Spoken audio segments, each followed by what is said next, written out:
ko'zdan parda ketsa, dildan diyonat, mehr rishtalari izimdan o'zilsa, yuraklarini boqsa shubha va xiyonat, ishonch ko'priklari buzilsa, yetimlar haqidan qo'rqmasa birov, so'qmoqqa aylanib ketsalar yo'l, qiblagohlar o'si tugishganlar yo'q, aznalarga cho'zilsa qo'llar. Bu qanday hayot, bu qanday zamon, qalblarida nigoh xoti firon.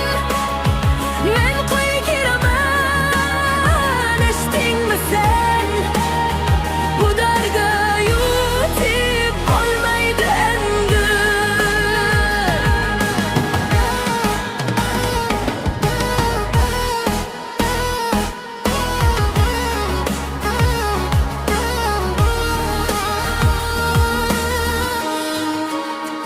Bolalar ruhiga hayot degan dars, manmanlik urug'in joylasa, oshiqlar ko'chada ma'shuqin emas, kimningdir qadamin poylasa.